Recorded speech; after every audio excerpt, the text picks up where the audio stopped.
Hi guys, welcome to the Lunge and Lift podcast. This week we're joined by a very special guest, Mr. Sam Kitching, the co-founder of WIT Fitness. Sam's been a colleague and friend for a few years with Rob and I. And it's a conversation we've been looking forward to for a long time, as he's always got some great stories. In the episode, we dive into his origin story, like how he got into retail, where his entrepreneurial spirit came from, and app startup ideas. And then we talk through the early days of WIT, scaling it up from selling shoes himself on the shop floor to now employing a team of 45 people and making it onto the Forbes 30 under 30 entrepreneurs list, which is a huge accolade. It was a really fun conversation and we had a great time. So I hope you're going to take a lot from it. And as always, we'll give a quick shout out to WIT. We're sponsored by wit-fitness.com.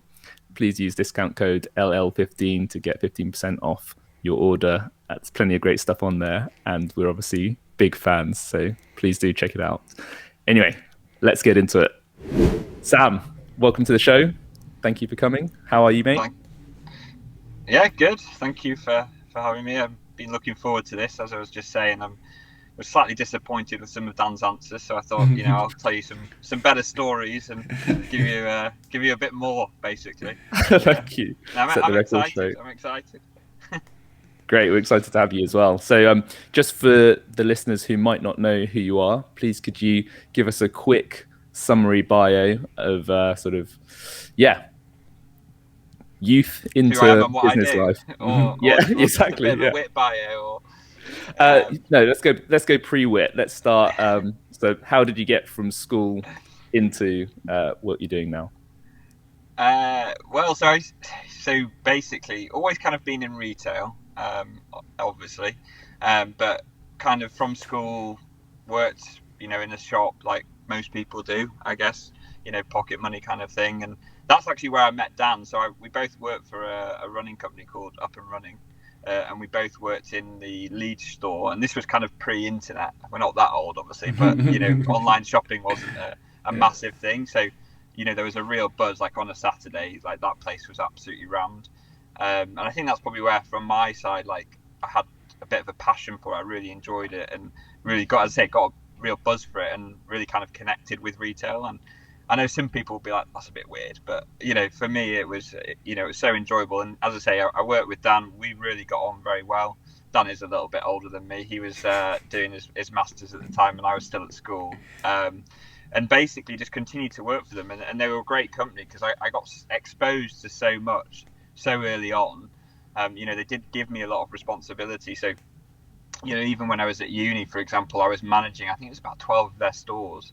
And to kind of manage an estate of 12 stores at 20 is pretty crazy. But I kind of grew with the company as well, and obviously I was very, very keen, and really kind of pushed myself forwards to be involved as much as possible. So that was a big part for me because, as I say, I got exposed. I did buying with them, as I say, general manager, area manager, assistant manager. So really got to do a bit of everything. So I kind of learned a lot very early on.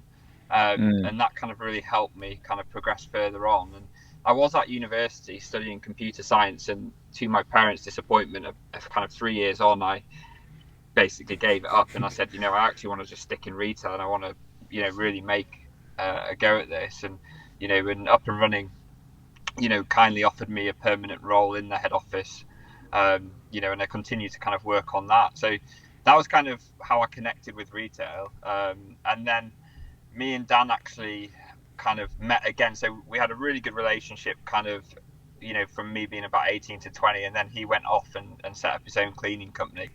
And then randomly, kind of like 2-3 years of not seeing Dan, he turned up one day in my office in Up and Running and was actually pitching to us as a company for a service.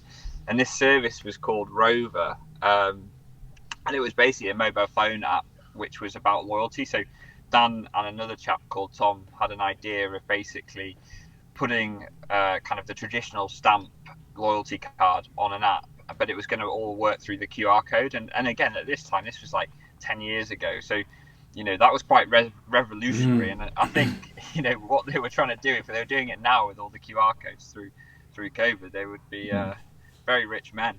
But yeah, so it was a great app and it was a great concept. And I literally rang Dan the next day and I said, I want to be involved in this, and I think that was kind of when I realized I had that kind of entrepreneurial kind of side to me. And he said, well, let's have a conversation. So let's have a chat. So I went and saw Dan. I went and saw Tom. And then basically just got stuck in. So I managed to kind of angle it. So I kept working it up and running because, I needed that income. And then basically gradually got more and more involved. And we decided to kind of scrap Rover, the app, and that didn't really kind of evolve to anything. But we then created another business called Zapps. So me, Dan, and Tom kind of founded that together. And what we changed was that we moved from the QR code to a geolocation product. So what I mean by that is at the time everyone was checking in on Facebook.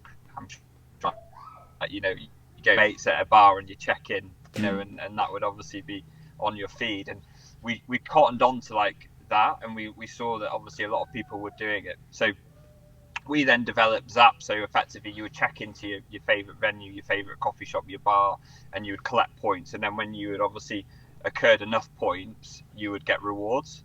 And I actually set it up because I was, again, of that age, I was quite social. I set it up in Harrogate, and one of the learnings very quickly was that we had a great product. We had a huge amount of encouragement and support from companies like Google, but we did it in the wrong place.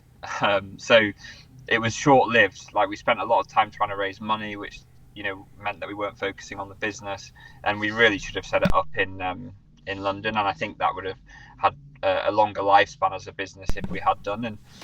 And so Zapps kind of was like for 2 years, and as I say, it came to an end. And luckily, I hadn't quit up and running, so I still had that as kind of my main income. But I had actually started to kind of reduce my hours. So I was doing that, and then I also worked in one of the bars that we had Zapped in, because I wanted to understand again like how Zapp worked, but actually from being a barman, and learned a lot. And then I was just like, kind of, it was a bit strange because like not everything succeeds. So that kind of ended, and I was like, well, what's next? I got a lot of I thought I was gonna be a millionaire by the time I was like 25 with Zapped. I was like, this is it, and obviously it wasn't. So I just decided, I made a pretty rash decision, but I quit, up and running. I quit the Fat Badger, which was the bar I worked in. We ended Zapps and said, I'm going to London. And I just knew that for me to be successful as an entrepreneur, I had to be in London. But I moved without a job, without any ideas. And luckily I had a mate who was actually now one of my colleagues, Ryan. He just let me go and stay with him. So I was annoying him for about a month or 2 months, trying to look at, find jobs, find opportunities. And he kind of took me in. And randomly one day I got another phone call from Dan. And he reminds me that all the way through my career, he's helped me out. But he rang me and goes, Sam, I found you the perfect job. And I remember exactly where I was. It was in Starbucks. And I was like, what do you mean? He was like, and Dan at this point actually had moved to Innovate. And I think he mentioned it on his podcast. So he moved to Innovate. He was working on the training team and, really developing the F-Light into CrossFit and all that stuff anyway. And he had an account in London, which was Intersport Group. So Intersport Group, massive 5,000 door retailer. And he serviced their London store, sold Innovate effectively to them, worked with the general manager. And the general manager was like, the business owner was like, I need a general manager. I need someone who really understands buying, can operate the store, is into sports retail. And Dan was like, I've got the guy. So Dan got me that job. And then I moved to Intersport and ran this massive store. It was 10,000 square foot store. And we sold everything from tennis rackets to football boots to running shoes. I got exposed to a lot of different categories. And yeah, I really enjoyed it. And that coincidentally is actually down Bow Lane. So I don't know if you guys remember, but we effectively took on, so again, just to kind of fast forward, I guess, otherwise I'll be talking for an hour about my journey. But effectively what happened was that we had a basement. It was the football floor. We closed the football floor, and Dan, again, similar, well, both of us, but Dan in particular was like kind of chomping at the bit to go and work for himself again. I think he quickly realized at Innovate that he wanted to, to kind of lead and do his own thing. So Dan came to me and was like, I really think training is going to kick off. You know, I've seen this growth in Innovate. I've seen this growth in Reebok. You know, I participate obviously in CrossFit. You know, this is a massive opportunity, and I think there's a massive opportunity to be a specialist in training. And you know, brands are actually starting to register it as a sport and not just, you know, as a kind of way of life. Like, it's actually getting the attention that it deserves. And he was like, what do you think to this concept? And this concept was whatever it takes. It was basically, what about building this multi-brand retail environment, focus on the big brands, but also, you know, source the niche brands that are out there and put it all under one roof. And I instantly said, this is a great idea. You know, again, how can I get involved? Which he will remind me. And then where I came in, it was like, I said, well, we've got this basement downstairs. We're not using it. You know, it's 2,000 square foot or whatever it was. And I was like, why don't we pitch to Intersport that we lease it off them?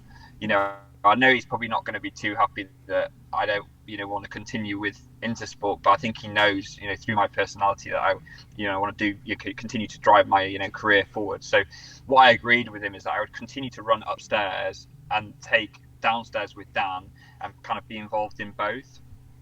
And so basically I was working upstairs and then working downstairs, and effectively, you know, that's where Whatever It Takes was born. So Whatever It Takes, for us was obviously, you know, what WIT stands for, the original name of the business, and obviously now it is WIT.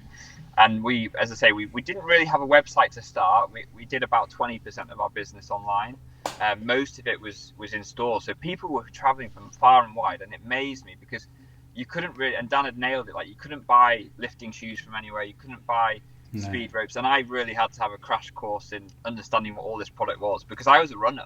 You know, I didn't really know what CrossFit was, and it was so funny. Like, and Dan always laughs at this story, but basically, people would come in and I was like, "I need, you know, some help with my double unders," and I was like, "What? You need some help with your pull-ups?" And I didn't know what a double under was. And what they were actually referring to was that they needed a speed rope. Yeah. So they needed, you know, and at the time we did, I think it was RX Smart Gear and SGF speed ropes, and they basically were like, well, I need a proper rope, you know, this, and I was like trying to tell them how they needed grips for their pull-ups, and so yeah, it was, and so I had a bit of a crash course. I learned a lot very quickly, but what I definitely realized is there was so many like similarities to what I'd experienced with running.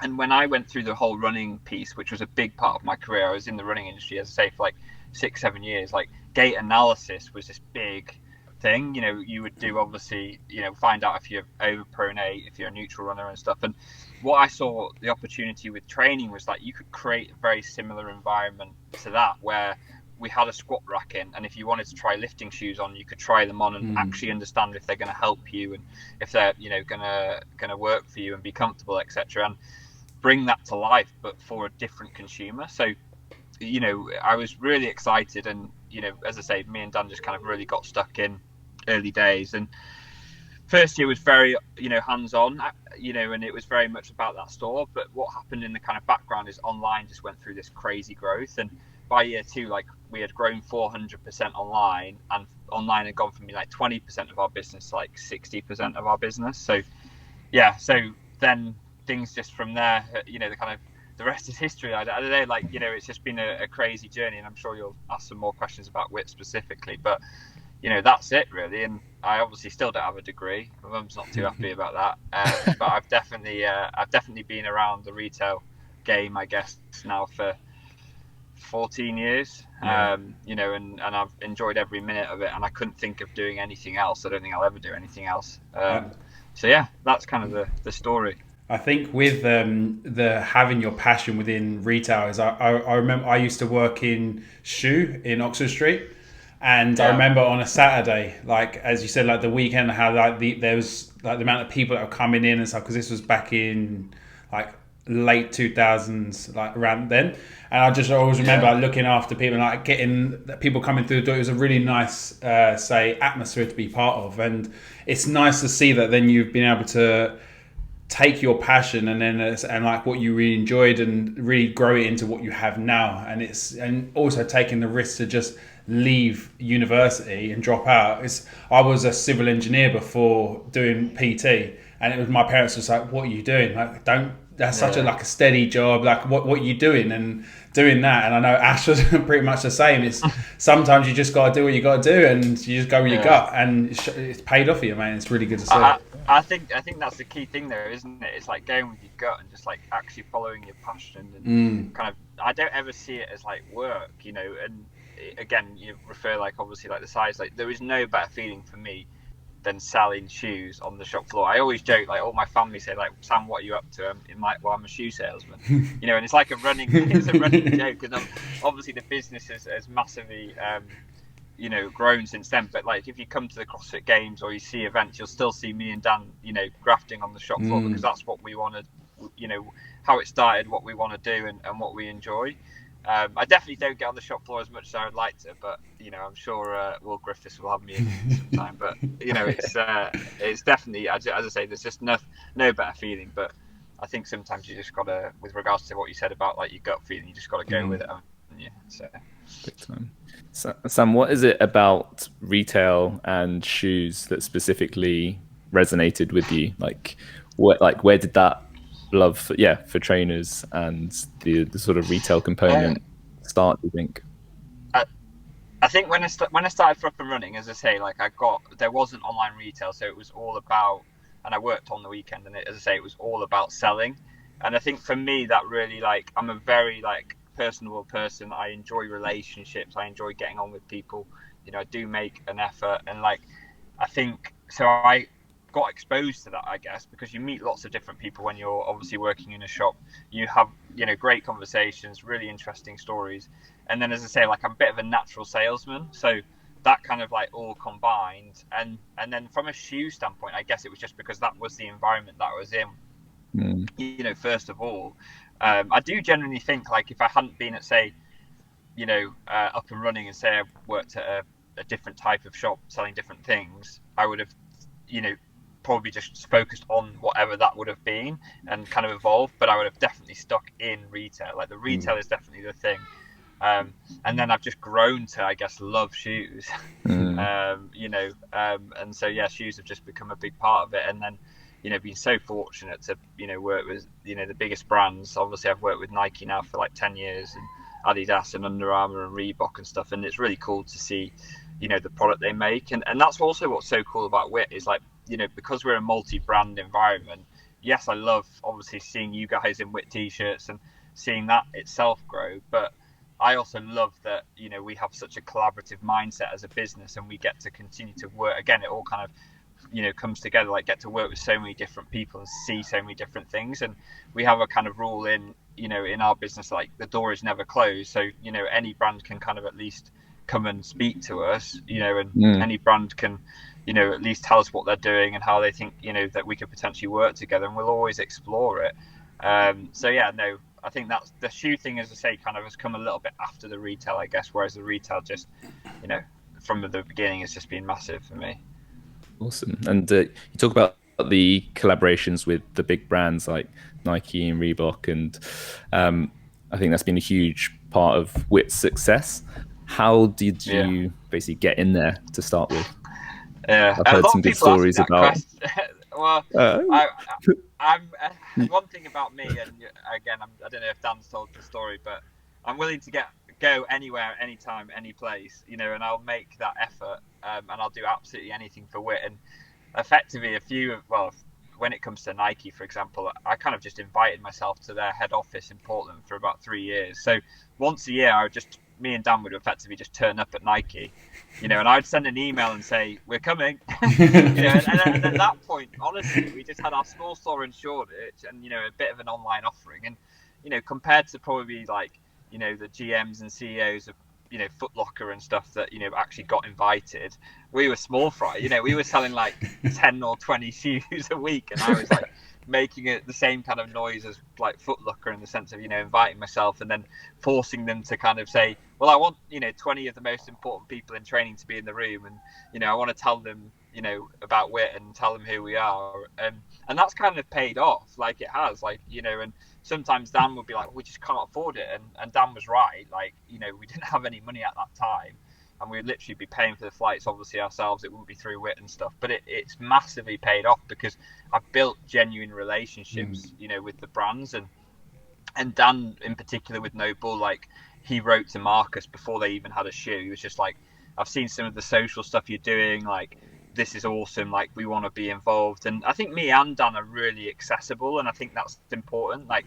you know, we make, as I say, we make sure we are accessible, we make sure we're like personable, you know, we have genuine relationships with people, and that attitude has just paid off massively. So, you know, as I say, now I just have, you know, really good relationships with Nike, Adidas, Reebok, Noble, and that's where the collaborations have come from, because then the brands have trust in us, you know, as people, as a business, and then it's let us kind of, you know, be quite creative.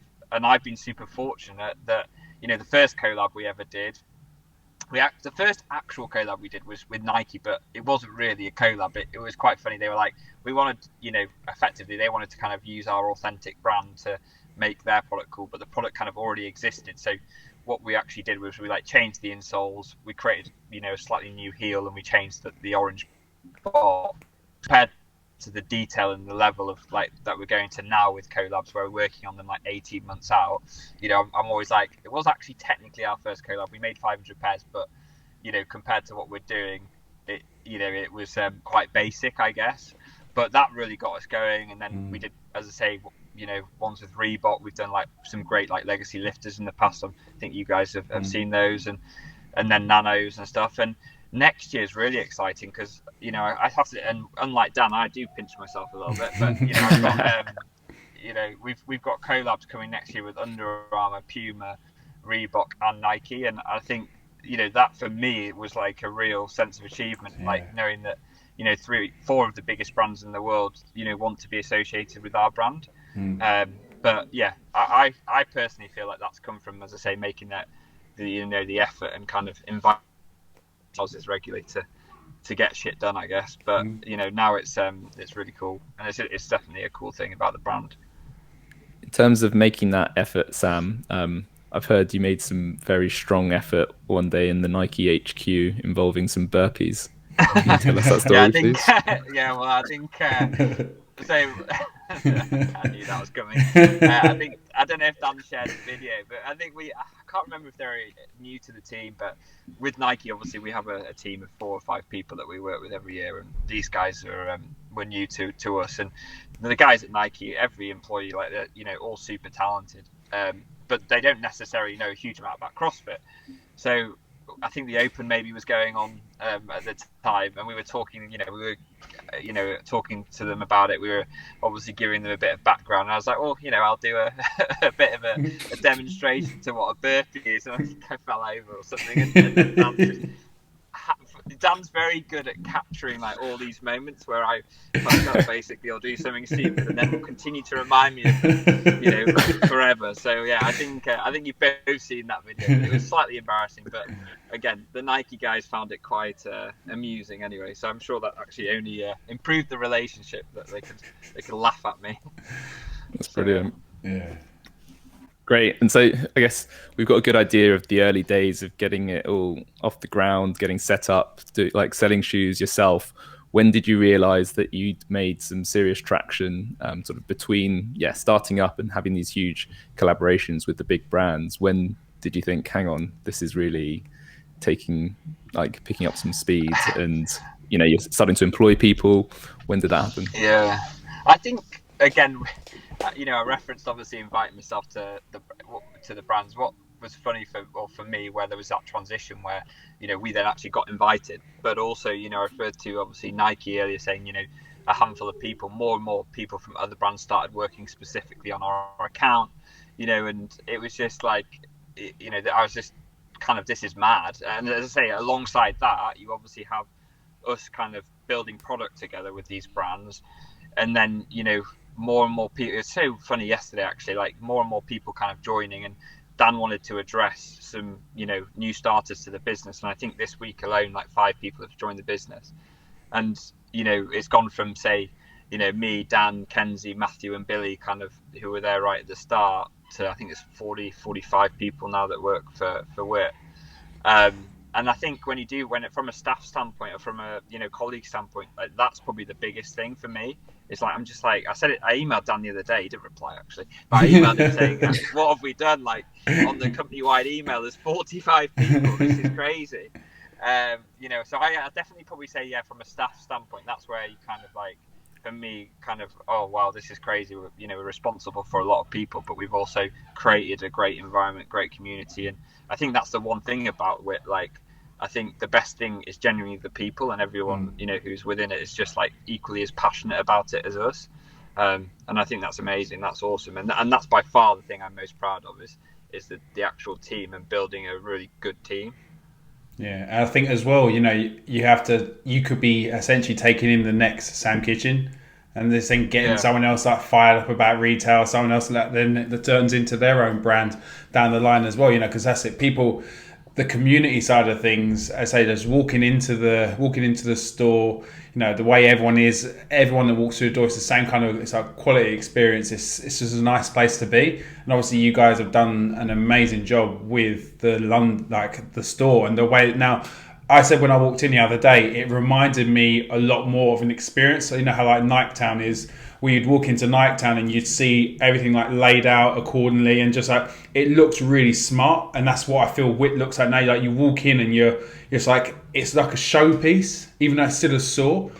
Sorry, yeah. So it's such a cool. And then you obviously now you've got the PT studio upstairs, so you feel like you're getting involved within the training side of it as well. Even though you're in the store, it is a real big experience now. It's really something special. Yeah, that stuff's really evolved, and as I say, it's like, we've always put the community first. We've wanted to build an environment that the community could obviously feel comfortable in and thrive, and that's what it's done. And what's also quite cool, and we'll always do this, is it just continues to evolve. When you sometimes like go into stores or gyms and they just like literally the same and have been the same for like 10 years, and you're like, bloody hell, times have moved on, like, come keep up, and even like a testament to that is like in obviously COVID and obviously lockdown, like, we went and made some massive changes and took some massive risks, but we just wanted to come back and reward our amazing customers, our amazing community, with an even better environment. And I feel like we've really done that. And again, like what you just said, Rob, like, you obviously came and saw it the other day, and it's it's definitely awesome to see. So what do you think it is about the change in the fitness industry and sort of fitness culture that's led to such great success for WIT? You obviously saw that training becoming a much bigger thing in its own right, with Dan's experience at Innovate and what you saw up and running. Gymshark's done really well as well. Yeah. What do you think's happening on a macro level that's leading to businesses like WIT doing so well? I think obviously from our side, like, obviously it is important when the brands themselves, like, actually see it as a sport. I think that's obviously really important, because they, when you used to go to the gym, you'd see somebody on the treadmill or whatever, or even working out with like rugby shorts on, a pair of Asics Keanos, and a cotton tee from uni or something. That's kind of like, that was the kind of look and feel. And then when Nike is in particular as a brand, like, actually saying, no, we're actually going to build product that's specific to, going to the gym and training, and Lululemon and Sweaty Betty, like really leading the way and looking after the actual community and registering that there's a community there. I think that's part of it. But I genuinely think CrossFit has been the biggest thing to kind of influence training as a whole, and you don't necessarily need to do CrossFit. You don't necessarily need to have ever been part of a CrossFit gym, but what it's done is, as I say, it's made training a sport, and making anything, a sport will just naturally, help build something.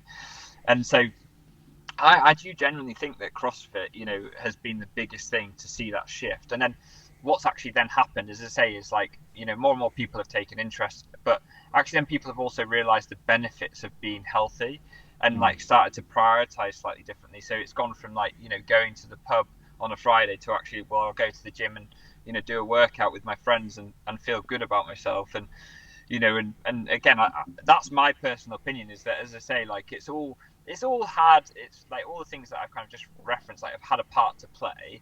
I'm a big advocate that CrossFit has been probably the most significant part.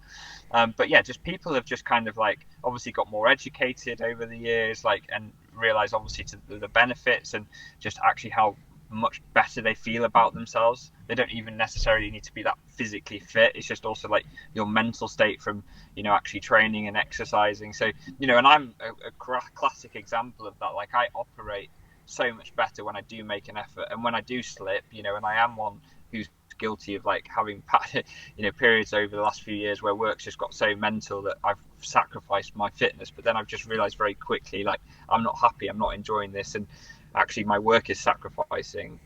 So when I'm in the gym and I'm training, I just feel so much better. And I think there is a balance to be had. I think you can still, you think you can go and have a drink every so often, but you know, I think, as I say, people are kind of getting more and more educated on it, and then realizing actually they can also enjoy training, you know, and it can be, you know, a massive part of your life, and people are just slightly like reprioritizing, aren't they?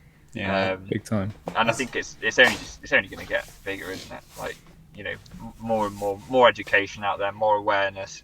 I think CrossFit's awesome though, because, you know, those documentaries, like obviously when I started, the first, you know, I think maybe the first one had just come out, but you know, I've got a few friends who play rugby, for example, and I remember he was playing rugby. I think he was either at the Six Nations and he's like, all the lads, we've got a night in, we're all watching Fittest on Earth. That Matt Fraser guy or Froning, you know, he's bloody mental. And you just like, and these, you know, again, more and more awareness just started to like appear, and I get more and more random people that do, you know, you'd not expect to get messages off saying, I've just watched Fittest on Earth, this is crazy. And then what happened after that is like you saw more and more people in the gym, not necessarily, as I say, going to CrossFit gyms, but they might be in a gym box or an Equinox, and you like, they're definitely trying to do a CrossFit workout there or a Metcon and stuff. And it was just like, it was starting to influence like more and more people, and then just more and more people, as I say, like creates more and more awareness. And then, yeah, I you know, and then it's just like kind of, yeah, just kind of spiraled into a crazy, you know, situation. And now like so many people are kind of involved in training as a sport, and you know, and as I say, I think CrossFit has been, you know, the biggest part to that.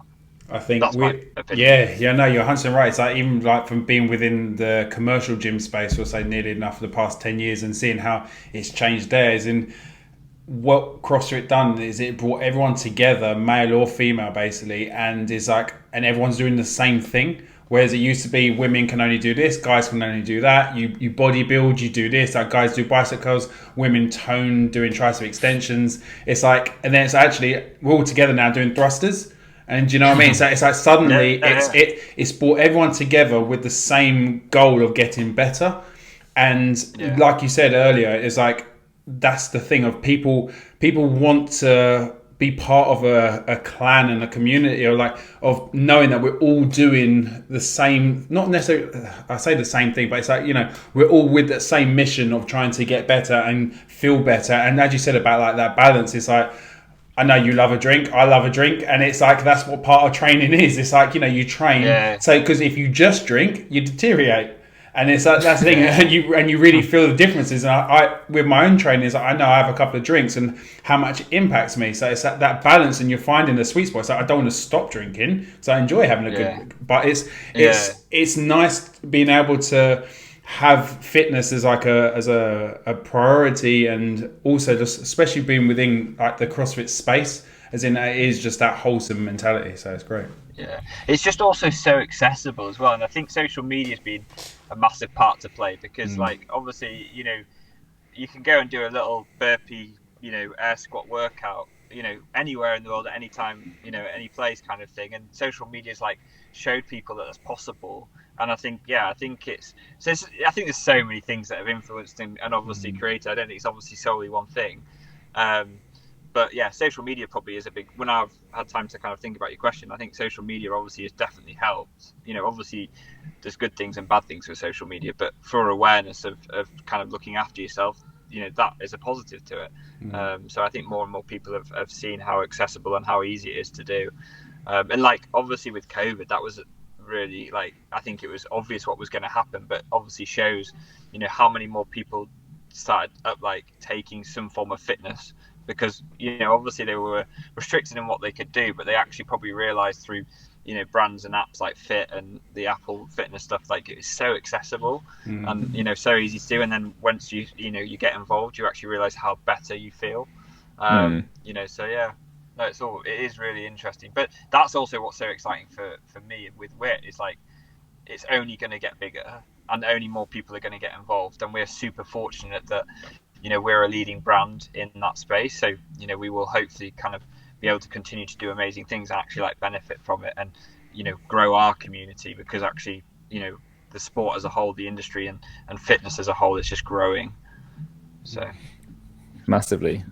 One thing I wanted to ask you about was your relationship with CrossFit, actually. And as part of your job, you've been to the games and lots of competitions, and you've got some really good relationships with a lot of the athletes. I think you're out for a drink with that Cody last night.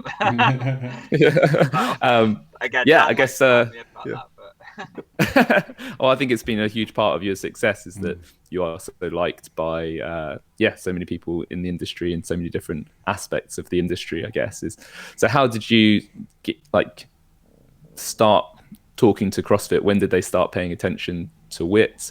And how did you get to know the athletes, I guess? The athletes became before really CrossFit, our relationship with CrossFit. So again, like with the brands, obviously the brands have some amazing athletes, and we were super fortunate that we were creating something of interest and created quite a cool environment.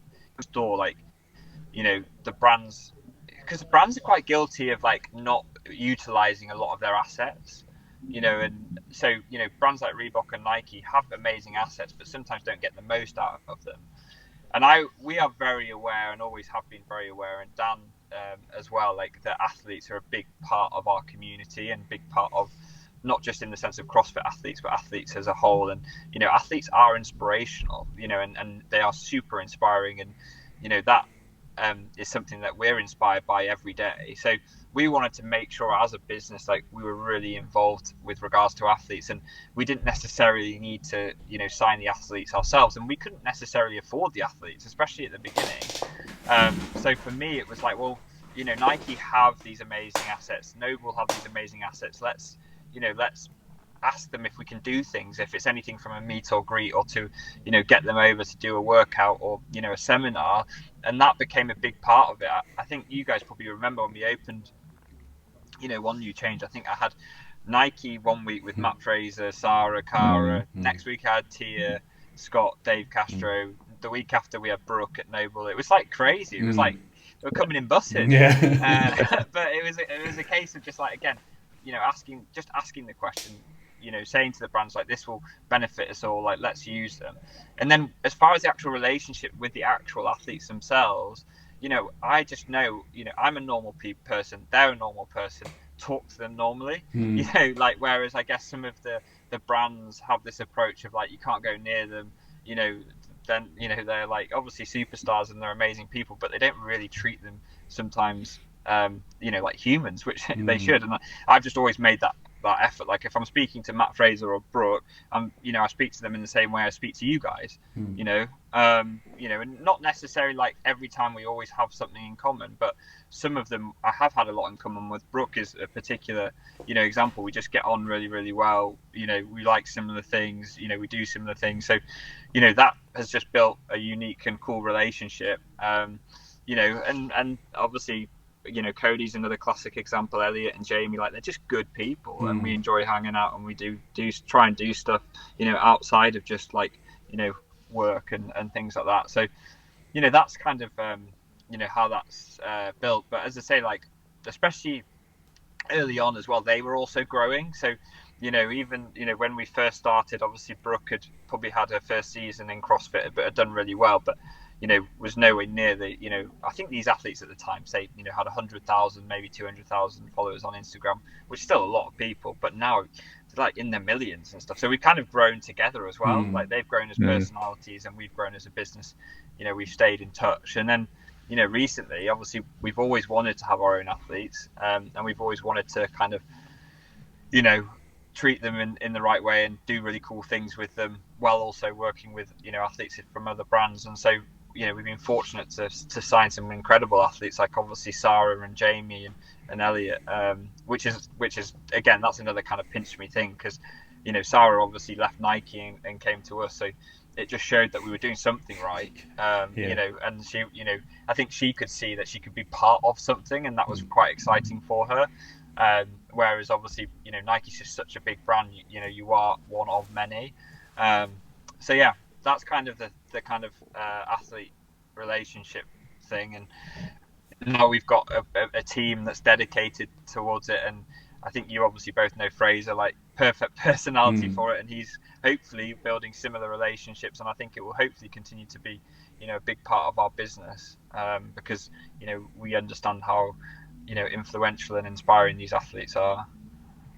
Amazing. And given you're so close with Noble, have you got any sort of thoughts on how the Noble main sponsorship of the CrossFit Games is going to change things? And with Eric Rosa taking over, what are your thoughts on the future of CrossFit as a sport?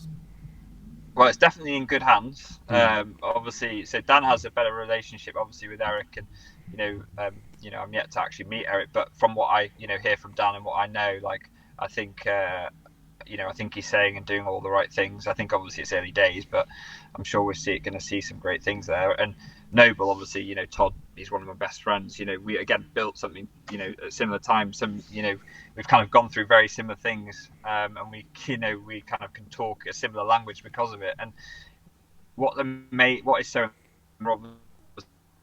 pure brand, and they know exactly what they stand for, and they know exactly what they do. And I think that's going to be seen within CrossFit. And I think they're going to help CrossFit become even cooler. And I think Noble will have a massive influence there. And I think Noble are super creative. Some of the content and campaigns they do, like the Jared Floral Shop, and that I think will hopefully be shown through the kind of CrossFit lens too, and you'll see that creativeness. I think this year at the Games it'll be interesting. It's quite early, and it's probably been quite hard for them. I know it's been quite hard for them. So I think next year we'll really see them kind of come into their own and have a significant influence on the sport and help grow the sport, which is also super exciting. They're a crazy story. I don't know how much you guys have kind of read on those guys, but they're on a very similar path to Gymshark, and with regards to growth and valuation and influence and stuff. And it's so cool. And I love that, as I say, I know Marcus, Michael and Todd, they're all good friends of ours. We're not just, we don't just do business with them, they're actually friends. So it's really exciting. I think they're going to do some great things for CrossFit. That's amazing. One thing I wanted to bring up today, I think it's great to hear about, is you made it onto the Forbes 30 under 30 yeah, I don't know how that happened, but someone was obviously very nice to me. But yeah, I think it was a shame that it was in lockdown, actually, because I didn't really get to, like, one of the big things is you get invited to a big event, and I like an event. I like a party. I think it was in Detroit, actually, but it got cancelled because of COVID. But yeah, that was really cool. And it was a retail award, so that meant a lot to me as well, because, as I say, it was focused on retail. I think, as I say, that is my passion. That's what I want to be known for, and I want to have made a difference in. So yeah, it's made that, meant a lot. I think Dan was a bit pissed off that he was too old for it, but but yeah, no, it was cool. And I think the great thing is I'm part of, like, obviously a community now, and they have obviously a yearly event that I get invited to, and I think I'll meet some really cool people. And again, like, Forbes is just something that you don't even think is ever going to be associated with your name. So yeah, I was super happy. And yeah, as I say, the only thing that's annoyed me is that bloody event getting cancelled, but I'm sure next year that there'll be something to celebrate anyway. Definitely. Yeah, you're in good company. It's because I think Ben Francis got it a year or two ago as well, didn't he? Yeah, so he's incredible, isn't he? Like, what those guys have done is just phenomenal. I think, as I say, like, I watch a lot of his YouTube videos and just follow with admiration. I think Gymshark is they're just crazy business, crazy brand. Love what they do. Brilliant.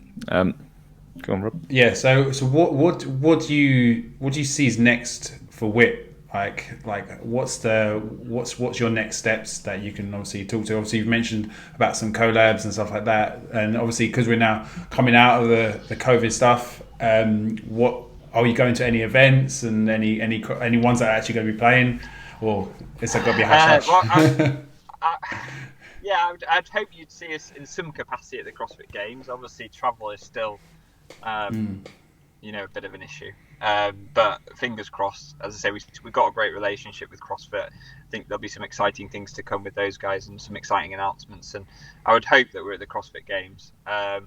And then, we've got a real focus on the US. So next year, I'm going to, play a big part in kind of how we appear there, and we're going to do lots of pop-ups, and we understand there like we do need to kind of connect with the community more from a grassroots level and kind of replicate a little bit more what we did over here, which was we every kind of weekend we would go to different events and go to different boxes and meet different people, and we've not really ever had the chance to do that properly in the US. So yeah, I think that's going to be a big kind of priority for us is to do that. So yeah, like all kind of exciting with regards to the event space, and as I say, digital is great, but we love to activate. We like to do things in person and do real things. So yeah, that's exciting. We're seeing a lot of traction outside of CrossFit as well. Kitch, what are you thinking there? Do you mean like in the sense of just like outside of other sports, or do you mean just what do you mean? Yeah, other sports. Like mine and Dan's idea there is like again, we want to always focus and be known for training. That is our priority, but we know that training influences other sports, and training is becoming more important. Football players and rugby players train, and we want to kind of do a better job of telling that story and also help connect with those people. So because we have the product, and we want to kind of also share that with them and share the knowledge as well. So that's where I think we can go next, is like we're not going to then start trying to make, say, football boots or sell football boots and things, but we can connect with how the football player trains in the gym and make sure that they have the right product for that environment, and also just like as I say, help educate. So that's where we want to go. Like we obviously have a great relationship with Northampton Saints. We sponsor those guys, and I think there's a lot more to be done there as well. Like we supply all the players with kit pre-season, and we create some cool content about what they're doing in the gym and how that's kind of improving every season and how that's improving their performance overall. But I think we can take that to the next level as well. So I think with other sports, it's telling the story of like how training is influencing that sport, and that's like kind of what we want to be known for, really. As I said, like we want to be the go-to location globally for training. So if you're doing any form of training, doesn't matter if you're, say, training for a sport or training is your sport, we want to make sure that WIT is the first thing you think about. So that's kind of the direction in those sports. What's cool for me though is as well, like obviously training influences every sport, so there's an opportunity there to also meet lots of cool people. And one cool thing that we I probably can say as well is like we're doing a cool kind of documentary with Puma around Sarah and Lewis Hamilton.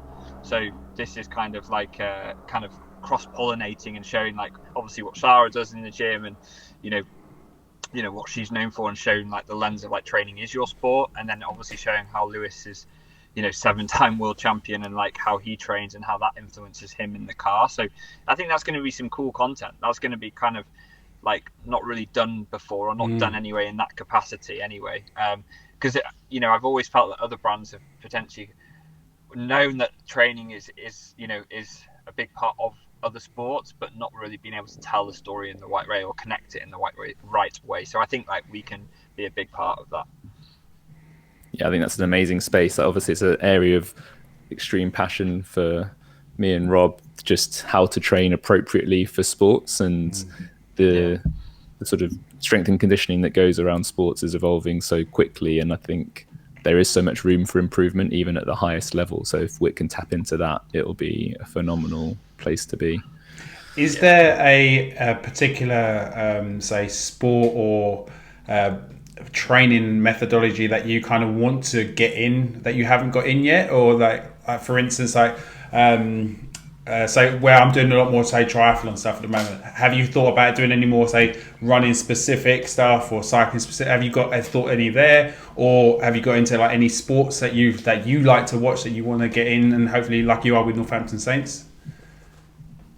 I think for us, and also for CrossFit, actually, like there's a huge interest in outdoor sports and like extreme sports. So, we find that, skiing, snowboarding, climbing, those guys are doing more and more kind of CrossFit type of training. And again, because CrossFit is the core of our business, it's not everything we're about, but it's the core of our business.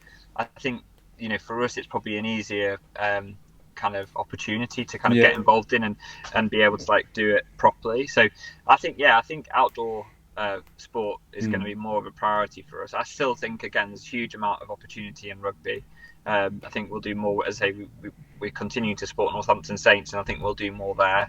I would love to be able to kind of get to the stage with like Northampton where we can effectively manufacture and create all the kit that they're wearing in the gym. We potentially also get to a level where we, make their kit, but we actually are very much focusing on what they're wearing in the gym, not on the pitch. And again, like, I don't necessarily know right now like how we tell that story, but there is definitely that opportunity. So yeah, that's kind of like also a bit of a vision and goal for me to do stuff like that as well. Nice. Amazing. Sam, we're coming up on the hour, so I want to be respectful of your time. But thank you so much. It's been a great conversation. Really enjoyed it. Hopefully I told you a few more stories than Dan did. So. It's been great. It really has been. But yeah, thank you very much for your time, mate. Rob, do you want to wrap us up? Sure. Sam, I'd just like to thank you as well. I'm very proud to be part of WIT, and I know Ash is as well. And we wouldn't be able to do this podcast without you guys anyway. So that was the start of everything. Me meeting Ash, and it's been one hell of a journey so far, and I'm really loving the journey that you guys are on and being part of that. So thank you for coming on today. Thank you guys. It's been awesome, and obviously thank you for everything you guys have done at WIT. It's good to see that you still come down and part of the team. I think again that's like a testament to what it is. It's like you want to stay involved, don't you? I know you guys are doing your own things, and it's awesome to see you guys grow in your own spaces, but you also want to continue to connect with the brand, and that again is awesome. So yeah, thank you guys. What an episode that was. So as always, thank you for your time. Please do share with someone that you think will enjoy or get something from this episode. Don't forget to subscribe on YouTube, Apple Podcasts and Spotify. And if you're feeling generous, a cheeky Apple rating and review will make our day. And if you have any questions or want to be featured on the podcast, just slide into our DMs on Instagram at lunge.lift or email us at contact@lungeandlift.com. More details in the description box. But as always, thanks again, and we'll see you next week.